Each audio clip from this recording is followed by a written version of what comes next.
Live from the Export Beer Garden Studios as I look at the sign again because I can't remember it. It is the Agenda podcast for Monday, the 8th of April.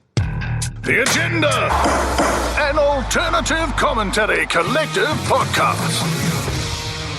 Good morning, Lane. Happy Monday. Yeah, great. It's a great day. Yeah, well, it was a great day. I came in and there was food sitting on the table outside the Hits. We share an office right next to the Hits. Jono and Ben are in there. And there was like a tinfoiled sort of oven dish in there. I was like, oh, I wonder what this is. This pretty early in the morning. Do you want to have a guess what it was? Vegan sausage rolls. Close. It was a Feijoa crumble.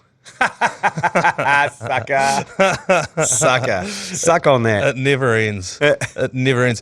Speaking of Jono and Ben, we were out there. We didn't talk about this on the Friday podcast because it was still going on, but we went out to their 24-hour handball marathon. Yeah, and I was struck because I used to play handball or foursquare, is how you play it. We used to play with quite a big ball. We used to play with like a volleyball.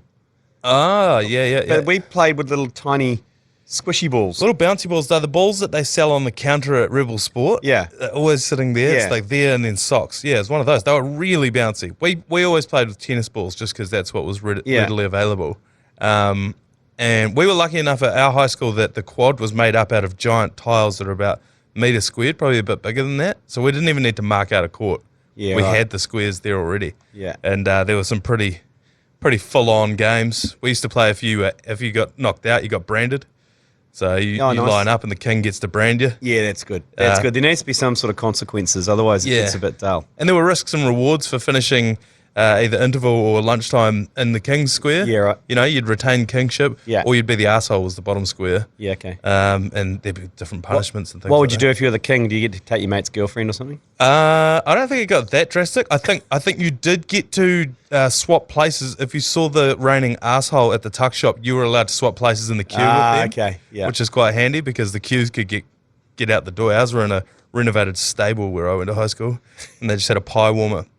One day there was one pie left, and a dear friend of mine, Eli, was at the front, and the pie was going for $2. That's what the tuck shop was selling it for. People were offering him up to in excess of $5 for the last pie because he was next in the queue. He bought it for $2. People, I'll give you $5. I'll give you $7. I'll give you this, that, blah, blah, blah. He walked out, took it out of the wrapper, dropped it right in the bin, just in front of everyone to teach them about a lesson about greed, I guess. Who dived into the bin and got it out? I have my suspicions of who I think it might have been, but it would have been when everyone had walked away. But I thought that was a great little parable that he was teaching. So going back to the handball out at the Auckland Netball Centre, 24 hours of it. Jono Ben really punished themselves with these kind of marathons, these all-night things, these 24 hours of this, 24 hours of that. I mean, we can talk, but ours are around sports commentary. Yeah, overnight sports commentary. Yeah. So it's a little bit different. Yeah, when I pulled up there, Stephen McIver was leaving the building, and I had a yarn to him out in the parking lot. I was like, "How's it all going in there?" He goes, "Oh mate, it's bloody full on." Showed me his hand. He had bruising all over the palm of his hand. What? And what was he doing? I was like, how have you... So I went in and talked to them, and I was like, McIver sounded like he showed up pretty energetic. They were like, yeah, he did. He was into everything. What it was he kept falling over, and the bruising was from him putting his hand out to try and stop himself from falling over. What was he doing falling over? I don't know. There's a bit more footwork involved in Foursquare than I think a lot of people realise. When we got there, Patrick Tuipulotu was in there. Zach, the Bachelor, was in there as well. Cash and the Elephant. Oh, yeah. Cash and the Elephant, atrocious. I don't know what I expected from an elephant, but just terrible. Well, the thing is with Cash and the Elephant is it's a mascot that is a mascot of a piggy bank that ASB give to kids. The Cash and... So it's not even an elephant. It's a caricature of an elephant money box that they've turned in. So it's a yellow square thing with a square head, square body, and a trunk. Yeah. So it's a freaky looking thing. And then also the hands, the stumps don't really lend themselves to... Yeah. I would have liked to get the trunk involved a little bit. Yeah, and I was put off by the fact that you could see the mascot's throat. There was a gap, and you could see the person in its neck. A gap in the armour. Yeah, and I was like, what are you doing? You got to cover that up. No, Legolas would have picked that off from the top of Helm's Deep. Yeah, so look, I mean, mascot-wise, definitely the bottom 10 for me, that Cashin. The guy from is it Eat Well for Less, the one where they come around to your house and they figure out what you're wasting your money on the groceries? Oh, yes. He was there? Yeah, he was also... Handy. Yeah, he was quite handy. He was quite handy. Well, he came in tracksuit pants, which...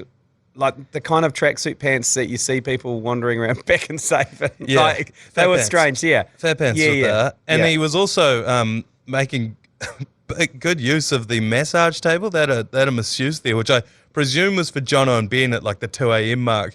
But and Jordan, the how-to dad. and Jordan, yeah. But this guy was just on there from the get-go, tight lower back, got the lower back released, and he was away. It's when he flips onto his back and asks for some relief. That's when you start. Yeah. Red flags. Tight groins, I think, were the areas. But yeah, no, it was good. It was good fun. I don't know. There's something about it. Once you got onto that court, it was addictive. Yeah, they raised, I think, just under $500,000. Yeah. For Kids Can. So there you go. I did notice a pretty marked go slow when we got there for the couple of hours we were there. Yeah, they had a live board, didn't they? They had a live board of donations, and it seemed to have stalled for the hour that we were there. It really dried up. Yeah.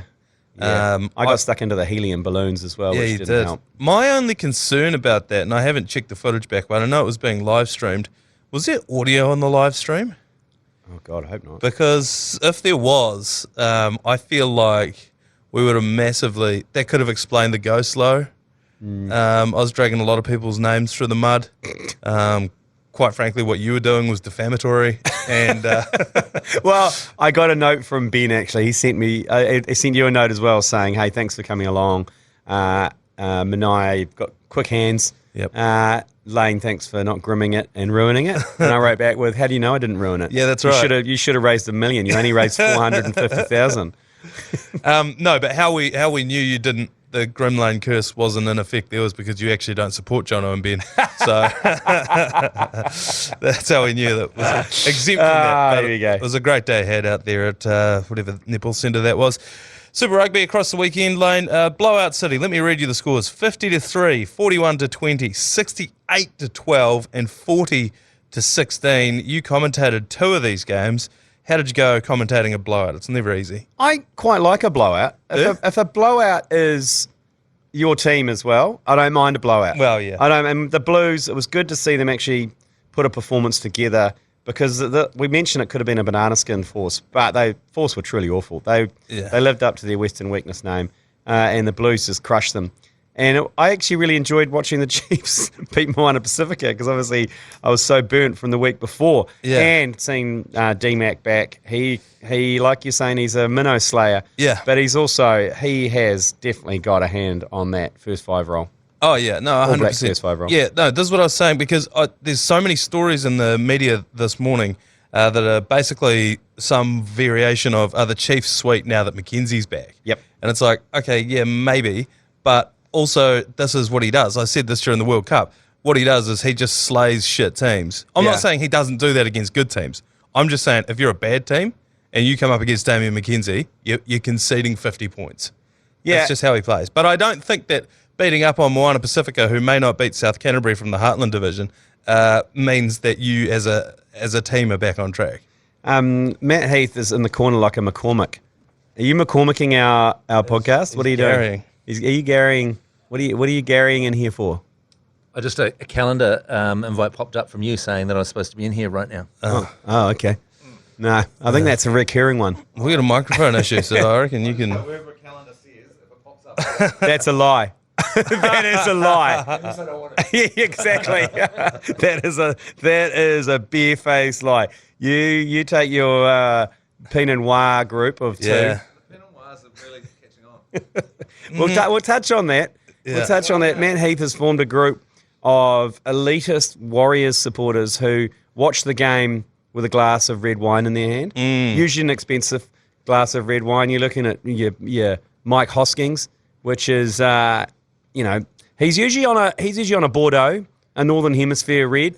That's even more traitorous. Yeah, and Matt's more on the Pinot Wahs. He's on the kind of Central Otago Pinot Wahs. Yeah. Yeah, just because it says Pinot Noir doesn't mean doesn't include all red wine drinkers. You could have a Syrah. Yeah, right. It's just more that just because it works better with with the Wahs. Okay. Yeah, Pinot Wahs. So it's just a red But you wine. could be a Pinot Syrah, but like we just all call ourselves Pinot Noirs. So it's red wine swilling Warriors supporters. You don't go to the game though, do you? You stay at home. No, you watch at home. Well, they don't serve red wine at the game. Well, unless you're in the corporate box, you can get a red wine and a lamb shank. Yeah, and if you're Mike Hosking, you can't do. So I was unfortunately at a pub last weekend on Saturday. What a great game it was! But so I had to sit upright. But the way you normally do it is on your couch, so you're right back, and so you've got the wine is sitting on your belly as you're watching. Oh, I see. Do you have to yell obscenities at the TV like Mike Hosking? Yeah. Okay. You're right. I'd love to know what gets left on the cutting room floor of Mike Hosking's videos when Kate Hawkesby videos him from the corner of the thing. How often does she put the phone down and go, "Oh Jesus, we can't use that"? That's problematic. Kind of like a gimp walks past and chains in the background. No, we'll go again. Hang on, sorry, Mike. Can you just say that? No, the gimp's got out of the dungeon again. Yeah. Do you have other people that join you? Is there like a Pinot Noir community? Well, I was watching it with my good friend Matt Gibb, and he started up the Chardonnays, which are which are people that watch the Warriors while drinking Chardonnay. But I was what made me think about it was I was out watching the Warriors, and I was with my girlfriend and her mum, and they were drinking bubbles. So they bought a bottle of expensive champagne. Champagne. And I ordered a bottle of wine, red wine, and my mate ordered some Chardonnay. I was looking across at the rest of the pub, and I was going, we're outliers here on what we're drinking. Please tell me you weren't all in Warriors kit as well. Did you have? I saw you had your hat on. I had the hat that I stole off you guys on. We've been looking for that. Well, there's a lot of Wahs. It's not. You don't need to look for it anymore. It's with me. It'll be the Morningside Tav just hovering over a glass of red wine whenever the Warriors are playing. No, I wouldn't wear full kit and do it. Yeah, right. No. But I suppose are they missing a trick out there at Mount Smart Stadium where they need to be serving Pinot Yeah, Noir? maybe that's what I mean. Like, are they serving? Because they're talking about it now. The Australians are talking about how much the Warriors are supported across the entire country now. Yeah, and it's actually terrifying. Is that audio that G Lane played on the Matt and Jerry show this morning? The amount of support that we're getting, from Australians is terrifying. But they're saying like it's outside of the game. They're bringing people outside of the game in. So do we need to cater to the horrible, snooty, privileged types as well? Well, that's always what the Warriors have been about, isn't it? It's elitism. It's wine tasting. But there have been elites involved from the start, like the Mad Butchers. He's not poor. Oh, he isn't, but I also think that he's probably an outlier. He doesn't come across as an elite. He's a grassroots butcher. He is a grassroots butcher. He's got a penis that looks like a little red Savaloy, according to Jeremy Wells, who saw it once. Is that right? Yeah. When did he get it out? Well, Jeremy was going to interview him once, and he goes, "You want my pants on or off?" And he pulled his pants down and showed him his dick. And Jerry goes, "On, please." That's a great move before an interview. Yeah. Pants on or off. Or showing It's the kind of thing you'd do. Yeah, but then also not having like a hog on you, Yeah, but I've long said this. I respect the people that get their kid off that don't have a hog. Like if you've got a hog, you're just showing off. Yeah, that's right. But if you've got nothing to show for it, it's funnier. If you've got like a split testy for a C. Yeah, that's right. That's much funnier. It's like someone getting up in public and singing and actually being good at it. It's like, no. We want shitty singers. We want someone to make a real knob of themselves. Hey, well, I'm on with some experts in sport. Why the hell were there so few games of Super Rugby this weekend? That was my next point. The double bye. Why? And so 12 teams. Does that not divide up into them all playing? Yes. And then next week, that's the same thing. And again, the week after, there's like 4 teams having a bye. Look, as having to commentate these games, I am totally fine with it, to be honest. I'm totally fine with taking a knee every second week as well. I mean, I love it how Super Rugby have thought about not just the players, but they've also thought about, the commentators. The people working on it. Yeah. But they talk about how they want it to be fan-centric, and then they're like, oh, but your favourite team's not playing this weekend. Crusaders and the Highlanders didn't play this weekend. And as Dylan Cleaver pointed out in the bounce, what did they do over Easter weekend, Super Rugby? Like the NRL puts on a whole bunch of extra games. They should have put on games at different times and just absolutely rammed Easter weekend Super Rugby, Monday games. Monday games, they could have, because they had a captured audience at home. Well, the Hurricanes didn't play either, or the Highlanders. Yeah. I'd like to think that they sat in a boardroom and were like, well, we want to be more fan-centric this week. What do we do? And someone like a Matt Heath would have sat in the room and gone, what if we grenaded Easter and did a Monday game, did a blah, blah, blah? Someone else would have gone, What about 3 straight weeks of 4 teams having buys? Yeah. Someone else like, brilliant. Yeah. Brilliant. Let's and do someone that. said we've got to think about G Lane and his scheduling issues and his populating the commentary. Yeah. He's got a scant group of commentators he can get to do it. I tell you what, also the commentary for the Chiefs Moana game, there was some disgusting language that was being heard over the player mic. Constantly F-bombs being dropped. A couple of C-bombs got dropped, and we constantly had to apologise to the public for what they were hearing. It was fucking disgusting. Well, we were blaming you. Yeah. we're blaming you for not How does enforcing those rules, having a little word before the game. This is the ACC commentary cannot sustain that kind of language from you guys. How does the mighty missionary mob get around that? They don't. I think they apologise because, you watch these games and you hear like a player go, fuck, like that. And they go, apologies for the language. It's like, no, you're not sorry. Why should you apologise? Anyway, and also to watch us on Sky, especially on 59, you've got to put your adult password in, which is like 000 or whatever. Yeah. So it's an R18. So for us, we're not apologising, we're encouraging it. Yeah. And that was why basically the floodgates opened and James McConey started swearing like a sailor. He was like, this is fucking unacceptable. We cannot have this fucking language. It's an absolute shit show. Quite frankly, it's fucked. Yeah. I've got another complaint. Yeah. As I was at the Morningside Tavern having my Pinot Wahs situation, and I said, could we flick it up to the ACC coverage? Because, because the thing is you go to the pub. I love the ACC coverage of the Wahs, and I go to a pub and they generally play the missionary. Yeah. And I said no, and they couldn't get up there. What? They couldn't get up to your bloody number. Can. Yes, they can. Are they just because I was so steamed? They were trying to get me away. I was they can. Can we watch it? They can? Because I did it down in Wellington. What was it on? Wasn't it on a pop-up, was it? Nah, 59. It was just on 59 again? Yeah, because we did it down in Wellington and we had enough of us to get a groundswell of saying, can you put it on 59? Yeah. And then caused a little bit of a scene when it went to 59 and the adult code came up. And everyone was, 000, 1, 2, 3, 4, 1, 2, 3, 4. To try and work it out. Yeah, and then so you have to do it before the game so they can get that admin out of the way. And they got it in the end, and the crowd put the house down. But it's a massive test of what kind of vibe the pub's going to have, because whether they're up to the task of figuring it out or not says a lot about what kind of establishment you're at. Because a lot of them, like you say, will just be like, oh, no, sorry, our one doesn't work. And especially if you're an arsehole like me, like holding a glass of wine, sitting with some people on the champagne and a couple of TV stars with me, and I wander up and go, could you change the commentary to the commentary I prefer, please? Yeah, the commentary's not quite to my tastes. It was Ben Hurley and Chris Key on the call, and they absolutely laid into Russell Crowe at the end of that call as well. Yeah. Like, stick it in your ass, Russell Crowe. I wouldn't have stood for that. No, okay. More about his ownership rather than his acting pedigree. Yeah, saying that he wouldn't have gone for that kind of thing. I mean, God, they're absolutely atrocious. All right, I feel like I've impregnated the podcast today. Yeah, you have. You've really come in. Yeah. You've like a bit of surprise sex. Yeah, you have. Well, that was in my calendar.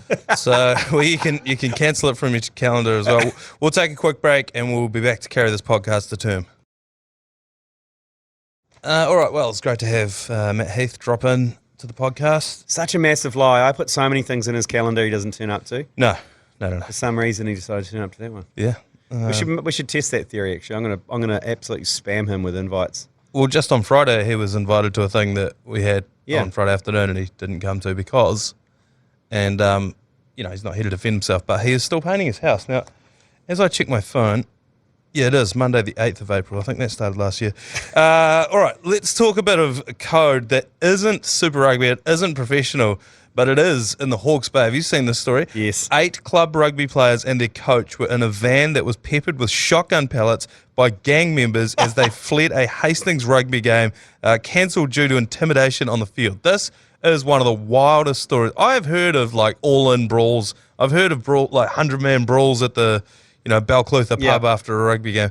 Hell, the town I grew up in was no stranger to having a scrap, particularly when Temuka were in town. Yeah. And the pub was right across the road from the police station. The police wouldn't even go in there. So this is nothing different. The difference in this instance is shotguns, I think. This is wild. A witness said the game was played in good spirits up until the 65th minute when one of the players was floored by a massive tackle. And then a lot of the young supporters of that team ran onto the field and pulled out weapons, including knives. Why can't some people get it out of their head that like this is happening on a field? Yeah. This isn't it's a game, it's sports, and we don't actually hate the other team, we sports hate them. The shotgun is outrageous. How this hasn't got bigger news. Yeah.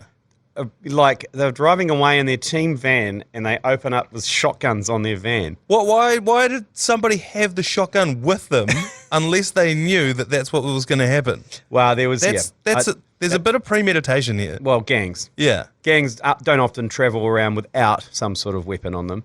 Not usually shotguns, but, you never know. But that's pretty crazy. I don't know if... do you think they'll have a return match? Well, I don't know. This is the weird part, is the team that got shot at said that this was something that they weren't surprised by this. They said shocking. Yeah, anytime you get shot at with a shotgun, it's shocking. But this is sort of par for the course where we're at. Like, this is something that we expected. That is out of control. There were a lot of people, all of the witnesses that were interviewed said that they were there as neutral fans of the game. No, you fucking weren't. You don't go down to a game where you could potentially get shot by a shotgun unless you are a massive supporter of one of the two teams. Yeah, because I don't get out of bed to go and watch the Te Atatū Roosters and they're just down the road from me. As a neutral supporter, I would have to be very passionately behind one of the teams. It's pretty wild. I can't think of anything more harrowing than being shot while watching a game.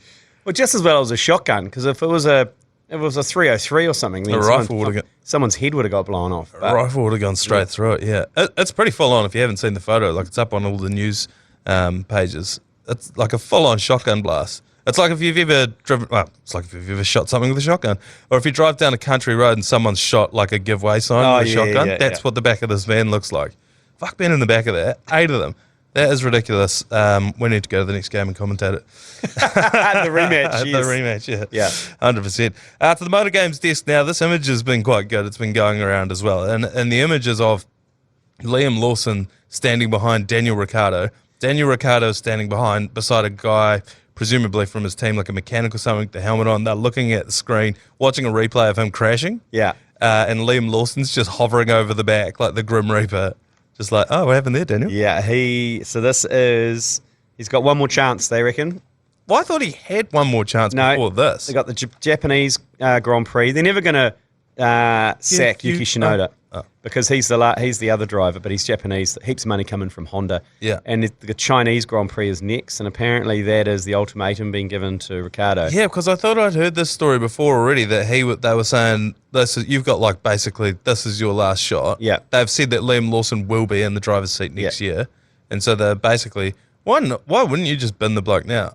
Because there's so much money that comes with this sport. I would just about throw up if I saw one of my drivers crash my car. Well, Ricciardo brings in enough money as well. He's very popular in the States. Yes. Aussies. Drive to Survive has sent him into the stratosphere. That's why when he didn't get a seat, Red Bull just hired him as a hype guy.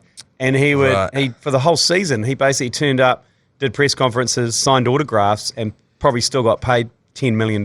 Yeah, right. But because the Americans love him so much, he just commands a lot of sponsorship and a lot of everything else. So, yeah, I guess they're going to have to let him go at some stage because the Liam Lawson picture is great. He's got his fingers on his chin like some sort of Dr. Evil situation. Did you fuck that one up, did you, Daniel? What happened there? Yeah, I think you might have just come in a bit hot to that corner and locked the brakes up. Yeah. I don't know. I'm enjoying the Liam Lawson angle. It's getting me into motor games. Oh, yeah, the episode on Drive to Survive with him in it is a cracker because he seems so innocent because he's so boyish looking. He's only 22, and they obviously set up the cameras for the first press conference, and he's in the hallway with Max Verstappen and Carlos Sainz and Charles Leclerc, and it's kind of like, hey, and they're like, hey, hi, and they've made it really awkward, like he's the new kid, but he obviously knows them all because he's been in Red Bull, so he knows Max Verstappen because he's been the Red Bull reserve driver. But they made it all out, and anyway, so he did really well. And they ask him the question, how come you didn't get a seat? And his great answer, he goes, I can't answer that fucking question. That's not on me. He goes, I don't fucking know. I won all the races I should have. I beat Tsunoda last 2 races. You don't get a seat. So you can see the frustration in his voice. But also, what a career. He'll look back on that and be like, what about when Von Strappon asked me why I didn't have a seat? Because they don't ask numpties why they don't have a seat. Yeah. Max Von Strappon's never asked me why I don't have a seat in Formula One. So they obviously see a bit of talent in it. Oh, yeah, they do. And at the end of it, they say that. It's got Christian Horner and then the head of the kind of the helmet. Yeah, yes, helmet. Yeah. They talk about so there's a lot of pressure on Ricardo, and they do say it. So it's quite a good episode. I think it's second to last episode of Drive to Survive. Right. Check it out; it's good value. Oh, we'll have to. All right, just because we got invaded before, we're going to have to take another quick break, and we'll be back with yours, please. Yours, please. Brought to you by Leader, home of the lasagna topper. Plenty of them across the weekend, as we always do, but I will stick to the ones that are relevant to the podcast because so a lot of that stuff's gone in the past. So, first call to yours, please. Hey boys, Steve from the Goon here. Hey, I just want to weigh in and back G Lane on the 2019 Cricket World Cup. That piece of shit South African Erasmus has come out and he said that he fucked up and New Zealand won. It was 5 runs, not 6 runs, so theoretically we won that game, so G Lane was there for that. So yeah, bless. And P.S. I made it out from behind the stands at the Warriors game in Christchurch, so cheers boys. All right, hooroo. He sent us a voicemail from underneath the stands when he was watching the Warriors. That's right. Lost. That's right, yeah. That's just, it just keeps rubbing salt into that gaping wound. Yeah. That they said they made a mistake. They came out straight away and said they made a mistake around that. And they also, after that game, mysteriously changed the rules around boundary countbacks. Because it's always been wickets lost. And we would have won. We only lost 6 wickets and that. Oh, I'm going down the rabbit hole. I know. I got to get out of it. I know we put this thing to bed, but you're so right about the wickets thing. That makes so much more sense. Yeah. It's always been that. And for some reason, that World Cup, they changed to boundary countback. And immediately after that, they went, that's a bit of a shit idea. We'll change it back. I would understand boundary countback for a T20 because a lot of times you don't go through all of your wickets in a T20. Yeah. But an ODI. Yeah, anyway. Thanks for taking us back down the hole. Okay. All right. Hard reset. We're going to draw a line in that. It's fish and chips. Next caller, yours, please. Afternoon, Manaia. Just thought I'd send you a voice message on here from Scott Base in Antarctica. Just shot outside and filled up a lovely box of undersized feijoas. I think we've got a plane coming on Tuesday, so I'll get them up to the boys in the ACC office soon. Enjoy. They can grow them in Antarctica. There you go. What is Paddy Gower doing in Antarctica? I'm not sure, but you can grow them down there in Antarctica, Manaia, so you can shove that up your feijoa Nazi pie hole. What do I know? What do you know? What do you know about feijoas? Nothing. Evidently nothing. All I know is they're still coming into the fucking office. And this is, again, I know I said this at the top, but this is the part I hate about feijoa season. Everyone brings them in. They're basically bringing their rubbish into work and go, you get rid of it. Because that feijoa bake thing, go and have a look at it. It's had about 2 spoonfuls taken out of it. See, look, you're just asking for it now. You are just asking for it. Now people know. The thing is, it's happening whether I ask for it or not. This is why people are going to double down. I'm going to get a monsoon bucket and I'm going to dump it on your front lawn. That's what's happening anyway. My front lawn's already covered in feijoas. Everyone's is. And then some arsehole brings it in as if they've built a personality around, I've actually got feijoas. Like, yeah, no shit. We all do. Everyone has feijoas. I love how angry you are about feijoas. It's not feijoas. I know. It's the people. I know. The people. Yeah, I know. But it's the fruit itself. But the fruit is causing your angst. The feijoa fuckwords from feijoa season. Shout out to them. The FFs. If this bullies one person into not taking their fuck-ass feijoas into the office, then I've done my job. If it saves one person a day of being like, I actually made a bloody quiche out of mine. I'm going to apologise for the language in this podcast. Fuck-ass and feijoa fuck-asses. Feijoa fuckwits. Feijoa fuckwits. Fuck-ass feijoa fuckwits. All right, just before we knock this thing on the head, I wanted to talk about a story. Have you heard of the hardest geezer? No. Have you come across this guy on Instagram? No. I follow him. He is a ginger bloke from Australia, from England rather, goes by the name of Russ Cook, 27 years old. He has just run the length of Africa in 352 days. It's 16,000 kilometres across 16 countries. He finished up in Tunisia, I think, just yesterday. He planned to do it in 240 days, which would have been over a marathon a day. But he was waylaid by various different issues, passport issues, one of those being that his passports and money and equipment was stolen in a gunpoint robbery in Angola. Who could have seen that coming? See, this is the thing. When you read that, he's like, Rand sat Ross, the distance for me is not terrifying. Because it's too, you can't figure it out. The distance is not. It's just that exact point there, the gunpoint robbery. the amount of danger you'd go through Yeah. to get there would be the more terrifying thing for me. On top of, we saw Ned Brockman run across Australia last year before, and just the medical issues that he had, the feet getting fucked up, the knees and the back and all this kind of stuff. This guy was just going through it. It's ridiculous. And for days and days and days, he just wouldn't see anyone. He's got a missus, by the way, if you can believe this. Didn't see her for a year. Because he was running the length of Africa. And so she wouldn't have known if he'd just been shot or stabbed or what. But that would be one of the more impressive physical feats, wouldn't it? Would that be? Yeah, physical and also, physical on your body, but also massively dangerous. Yeah. Going through some pretty third world wild country. Yes. Hence the gunpoint robbery in Angola. Yeah, there were a few points where he couldn't get, the last point he couldn't get into Tunisia because of some sort of passport issue, and then the government had to make an exemption for him.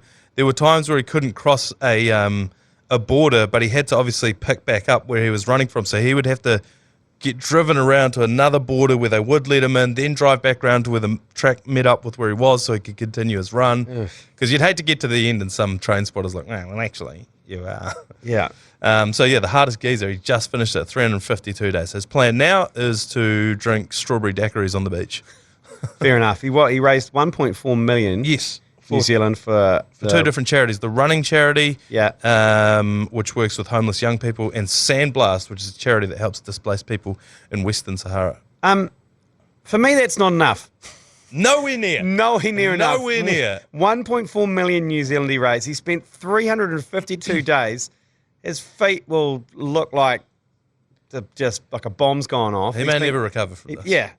And he only raised 1.5 million. I wouldn't do that for 1.5 million. Shake Mo, what can we do? Can we get some sports washing? This, if anything, deserves sports washing. It's the hardest geezer. It deserves it more than anyone. I think that's where we'll park the podcast for today. We'll be back tomorrow for a Tuesday episode, and the Mad Monday podcast will be out later on this afternoon as well. Ben Hurley and Chris Key dissecting all of the weekend's NRL events. So we will see you tomorrow. Hooray. You've been listening to the ACC's Agenda podcast. For more episodes, subscribe on iHeartRadio or wherever you get your podcasts.